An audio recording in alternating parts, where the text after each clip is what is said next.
Bharani Nakshatra, like we see there on the screen, it's temperament. Let's start with the temperament. Temperament is Manushya Gana, which means it is more about the earthly plane of existence, which means it works within the zone of human duality, within the material plane, that is Manushya Gana. All Manushya Ganas are like this. So first point is that Manushya Gana. Second is its varna or its propensity is Mlecha, which means it is more like Rahu and Ketu in its behavior, which means it is an unorthodox, non-traditional, non-mainstream approach to doing things. Propensity of the nakshatra, every nakshatra, propensity. Its type is balance. Now we are arriving at the core, right? We are distilling down from the top down. So we are coming to the type. Type is balanced nakshatra.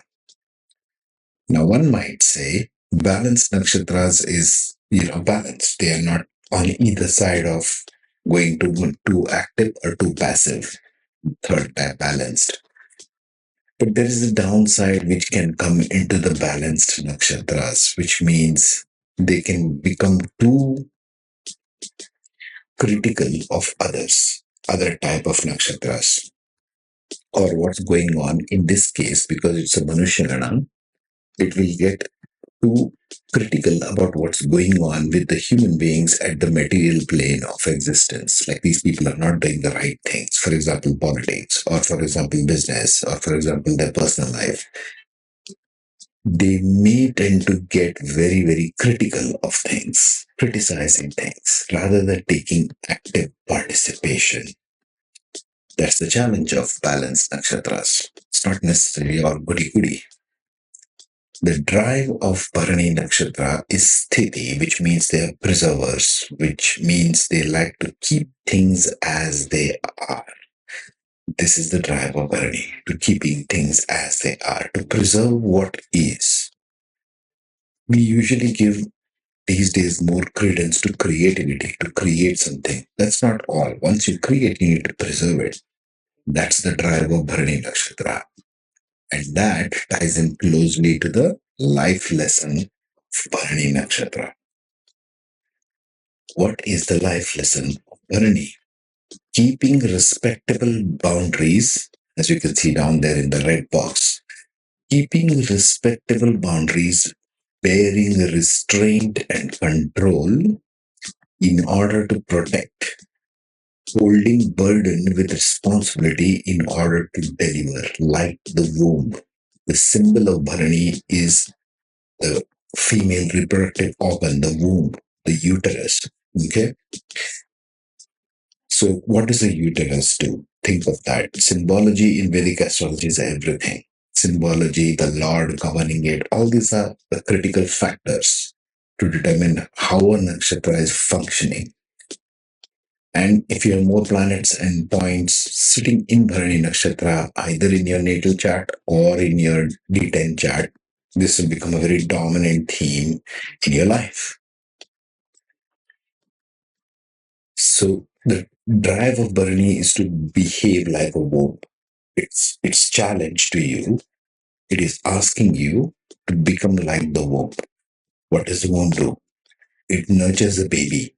It produces life. It holds life. It just doesn't drop things out of it in halfway through. It holds it inside it. It can come out anytime because it's downward. So, but you still need to preserve it. The mother preserves the baby till it is fully formed and then delivers. So think of the concept of patience here, the patience of life energy, the patience of creation. See, the drive there is sthiti, they are the preservers. The preserver as in the functionality of the womb. There are many other preserver nakshatras. But in case of Bharani, we are speaking of preserving life.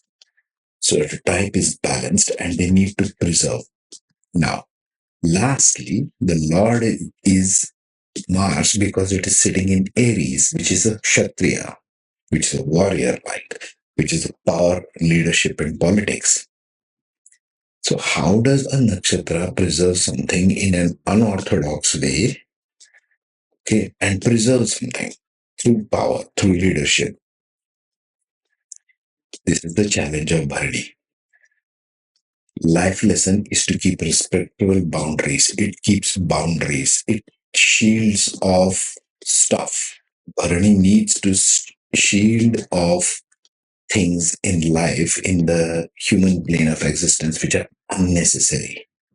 That is respectable boundary. A boundary respectability means man or a woman, they need to keep like, I need to do this and this stuff. I need to preserve my life, my family, my work, my whatever, my the causes that Bharani fights for, everything. I need to keep a strong boundary about it. In order for me to create what I need to create, but they are preservers. The drive is to preserve. They want to preserve stuff. This is why if you go to the D10 chart, where does Bharani Nakshatra shine in your chart? In your natal or in your D10, the 10th divisional chart? It shines in, of course, straight away you can see 6 to 9 degrees over there because it's ruled by Yama. It's ruled by discipline. It's ruled by a strong sense of responsibility, adherence to ethics, and morality at work. Bharani is ruled by it. So, if the planets and points like Mars, like Sun, which are Kshatriya planets, if they fall in 6 to 9 degrees in your natal or in your, not Navamsha, in your D10 chart, they gain a dominance. They're shining with the energy of Bharani Nakshatra. That means they're asking you to do something in this direction. That's all it means. So the first angle I would watch for is Mars and Sun being between 6 and 9 degrees in your natal or in your D10 chart. That's the first one. Also, what would be good for Bharani is Indra and Agni, the 0 to 3 degrees and 3 to 6 degrees in your D10 chart. Why? Because it is governed by Indra, leadership qualities, power, and authority. Remember, the Lord is a Kshatriya, Mars. So wherever Mars is placed, if it's placed in Bharani, in Aries, it is exalted. It is its own sign. So it is asking you to go towards leadership, go towards power and authority, go work towards power and authority. Not everyone is designed to be a leader, but in this case, this one is. Also 3 to 6 degrees because it is Agni. It is standing for strong work ethic. It is ability to overcome challenges, determination, inspiration, passion, and creative.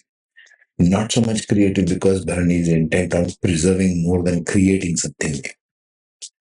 So more of 0 to 3 degrees, which will give leadership in all those talents and abilities I have listed. Now, covered this in detail also. Business, entrepreneurship, creative arts and entertainment, medicine and healing professions, psychology and counseling, sales and marketing, and real estate and property management. Depending upon the houses, you can look up my detailed analysis for Bharani Nakshatra. But this is the heart of Bharani. It is asking you to preserve something. It is asking you to move towards preservation. How do you do this? You have to be balanced in the approach of how much you participate and how much you don't. How much you move between active going towards passive. So that's the challenge of Bharani. That is what Bharani is asking you to do. Okay. Next, let us see the Kritika Nakshatra. Take care, be safe. So when we talk of Purva Phalguni Nakshatra, the 11th one, which comes after Magha Nakshatra, Magha was all about leadership, right? Finding righteousness in leadership. Purva Phalguni changes colors. Although it is in Leo, it's not about so much leadership now. It is more about finding balance and finding that which works within a relationship. Let's start from the top. The temperament is Manushya, which means Purva Phalguni will want to work on the human plane. All Purva and Uttara nakshatras are all Manushya-ganas. So they work on a human playing field. So the temperament right there is Manushya-gana. They want to work about human stuff. They are interested in human world. Not so much about higher ideology, not so much about materialistic plane either. The Varna propensity is Brahmana, meaning it's wanting knowledge about something, knowledge and wisdom, more keen on that. Varna becomes a driving force. So obviously, if you have Brahmana planets like Jupiter and Venus in Purva Phalguni, in your natal D10, wherever, it'll be highly inclined towards finding knowledge of that, whatever that is, wherever house it is sitting in, aspects of that house, and so on. The type is balanced. Balanced nakshatras are good in a way, in the sense they can go out and actively participate in something, or if they choose to, they can become passive also. However, the problem with balanced nakshatras, technically, which is supposed to be good, is they can become overtly critical of somebody, of other people. They can just sit there and criticize endlessly about other one. This one is not doing this correctly. This one is not doing that correctly. Or maybe on things like social media, comment all kinds of nonsense on the creative work of other people. The social commentators, they can become something like that. They can become just critical of things rather than them doing something by themselves. So unless you understand, for all the balanced nakshatras, unless we understand and begin in a place which says, okay, let me try to find out what the real core here is, we will not get very far just by being criticism and critical of others, right? The drive of this nakshatra is sthiti, meaning it wants to preserve something. If Purva Phalguni is dominant, you are here to preserve something. So the type is balanced. You can be either passive or active, depending on your choice. And the drive is sthiti. That means your intent, basically underlying intent, is to preserve something. The Lord is Sun because it's in Leo, and it is Kshatriya, meaning it is warrior-like. It wants to command power in something. What is the life lesson? Because drive and type usually in every nakshatra tie to that life lesson down there. The life lesson of Purva Phalguni is this.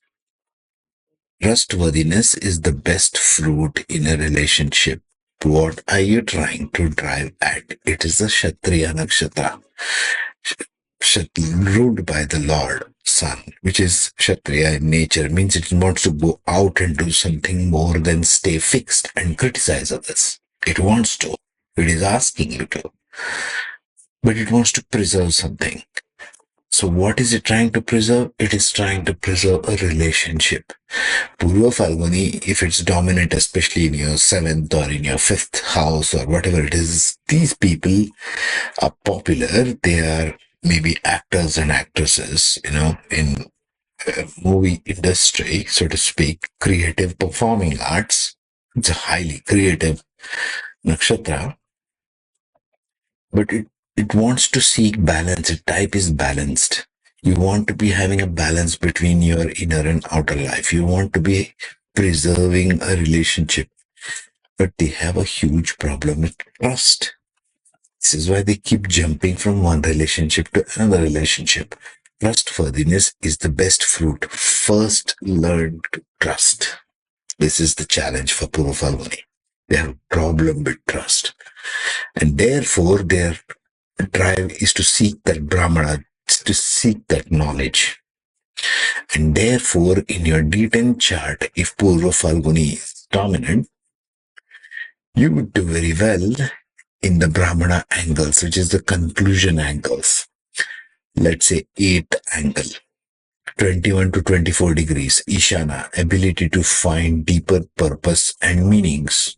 Of course, it is seeking deeper purpose and meanings. Look at the propensity. It is Brahmana. Next, 24 to 27, the 9th angle, which is Brahma, intellectual capacity and innovative thinking and originality. So if planets like Jupiter and Venus are sitting in this angle in Purva Phalguni, it becomes a highly, deeply seeking nakshatra of uncovering the wisdom in that area. So these two angles will do very well in your chart in Purva Phalguni because the Varna is Brahmana. The key to unlocking Purva Phalguni, in my opinion, will go in unlocking the wisdom part of a relationship. What am I seeking in it? How do I develop trust in this person? Because trustworthiness is the seeking of Purva Phalguni. So first I need to trust. I need to put myself out there irrespective of who or what the other person is. And then and only then I will get that fruit of that relationship. What is my soul seeking to learn here? So that learning will come dominantly for Purva Phalguni only if it learns to trust. This is the bottom line for Purva Phalguni. Okay. Next one, we'll be dealing with the Uttara Phalguni. After every Purva comes Uttara, the 12th nakshatra. In the meantime, take care, be safe, have a good day. Hey, wonderful people, welcome to my channel. Hope you all are doing well in this kind of energies. Right, so today, moon is over Purva Ashada Nakshatra. That's why I'm beginning with the 20th nakshatra. Right? This is a new series. The information just keeps coming, so I'm sharing with you guys. What are these? These are the heart of every nakshatra. Every nakshatra that we know of, 27, I'll be covering in this. And I shall be putting it in the psychology playlist as well as in the career playlist because it's all linked. And this is the heart of a nakshatra. This is the core of every nakshatra. The way it landed in me, okay? Just making the stuff which lands in my head. Never mind. So, Purva Ashada Nakshatra, what is it really about? What is this nakshatra about? What is it trying to teach us? Okay? And if you're an ascendant in Purva Ashada, moon in Purva Ashada, or number of planets and points in Purva Ashada, you got to examine this. Even in the D1, D9, D10, all the divisional charts starting from natal. This is applicable as a universal rule. Okay? So let's examine the psychology and heart of the nakshatra. The temperament of Purva Ashada is Manushyagana. Manushyagana means it is more about human needs. It's more about the human level of playing field. Purva Ashada loves to play in the human field, in the field of duality, in this earth plane, so to speak. That's number one, temperament. So that sits on top of everything else. Next level of energy that Purva Ashada brings is the Varna. Varna or the grouping. It's Brahmana. Brahmana means one who is after knowledge, after wisdom. So Purva Ashada is seeking, it's a Brahmana nakshatra, so that means it is seeking knowledge and wisdom. If Purva Ashada is playing more in your charts, whichever natal or divisional chart, it means this is giving you a tendency to seek wisdom. The type is balanced. Among the active, passive, balanced, this one is more balanced. Meaning what? The challenge of the balanced type nakshatras, you will see this as a theme in all the other nakshatras. So the challenge is movement. They take sometimes to move, sometimes they won't take to move. So they will select when to move in the external world and when to sit passive. It's like between active and passive. Think of it that way. Yeah. So the challenge is sometimes balanced nakshatras tend to get cynical about a lot of things. It's like, this one is doing that, critical of others because they are not taking any action. They don't know which way to take action. So type is balanced nakshatra. The drive of this nakshatra is sthiti or preserving. Preserve something is the drive of Purva Ashada Nakshatra. The Lord, because it sits in Jupiter, as you can see the sign of Jupiter over here, right? Sagittarius. This is the sign representing Sagittarius. Lord is Jupiter. And that's also a Brahmana. That's stuck in here, the box which contains the planetary dispositions in terms of Varna. Mars and Sun are Kshatriya. Jupiter and Venus are Brahmana, Mercury and Moon are Vaishya, Saturn is Shudra, Rahu and Ketu are Mlecha, or the outcasts, the mavericks, right? And we have all these talents and abilities and the drive of this nakshatra. But what are we getting at? What is the heart of this nakshatra? It is from the life lesson. The life lesson of this nakshatra is emotional enthusiasm is needed to build teams for victory. Purva Ashada is about victory, wanting to gain victory over something. Now, this life lesson you will see on and on in every nakshatra has close ties with the tribe. They want to preserve. They're the type balanced. Pay attention to the type and to the drive. So balanced and sthiti, they are preservers. The drive of this nakshatra is to preserve, right? But balanced nakshatra, like I said, they are sometimes get incapacitated or feel trapped in their own ideas, in their own mind. Too much of knowledge, too much of wisdom, not enough of action. It's not enough just being a brahmana. You have to take action to something, some effect. Yes. So because it is type balanced and because they want to preserve what? They want to preserve the teams. They need to build teams for victory. This is one of the themes, life lessons of Purva Ashada Nakshatra. But the core is emotional enthusiasm is needed. They need to be emotionally enthusiastic in order to fulfill this preservation of teams. Think of it this way. Okay? In order to move and not be stuck in the balanced energy, to go actively out there and make things happen, the Purvashada should be having emotional enthusiasm. This is their life lesson. Now let's just speak a little bit about the D10 part here. Okay. Now, because it is ruled by Jupiter, right, which is a Brahmana, and the Varna of the nakshatra itself is Brahmana, so it's a lot of knowledge and wisdom in Purvashada. Very Brahman kind of energy. So what in D10 chart will be good for them? See, if you see the D10 chart, the angles, the deities and the archetypes, you will find here that the nakshatras of Ishana, ability to find deeper purpose and meanings, which is 21 to 24 degrees, 24 to 27 degrees, which is Brahma Nakshatra, intellectual capacity, innovative thinking, originality.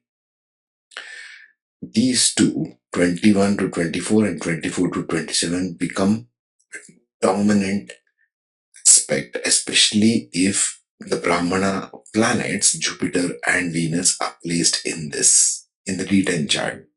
Because the archetypes are applicable, as we saw in the earlier ones, only to the D10 chart, not to the D1 chart. Just an offset here about the career part of it. For the career part of it, Purva Ashada, if they have Brahmana nakshatras, Brahmana planets, Jupiter and Venus are the only Brahmana planets, the only natural benefics there are. If they are placed in Ishana and Brahma angles, because these are all angles really, 21 to 24, 24 to 27, they will have a strong drive to bring intellectual wisdom and knowledge in whatever field they are learning. That depends on a whole lot of things. I covered that in the career playlist. Now we are examining the psychology of the nakshatras and the heart of the nakshatra. So if you tell who is a Brahmin, well, it depends upon the nakshatras here, as we can see. Purva Ashada is very Brahmin-like. Varna is Brahmana also of the nakshatra, as well as the Lord is a Brahmana. And you got to see the placement of Jupiter. Too much of knowledge and not enough of movement, if it is just balanced and if it's just intent on preserving things, doesn't make things work. So the life lesson gives that hint, saying emotional enthusiasm is needed to build teams for victory. Purva Ashada, Uttara Ashada, both are about victory. One is about initiating victory, one is about preserving victory. Purva Ashada needs to bring people together and build teams. And they need emotional enthusiasm in order to provide the drive needed for surpassing the balanced stuck point. So it just came. The drive is Sthiti. The drive is to preserve. Okay? So this is the way we are going to analyze all the rest of the nakshatras. Tomorrow we should do the next one. Wherever the moon is over the next one, we shall do the next one. That'll be okay. Meanwhile, take care, be safe.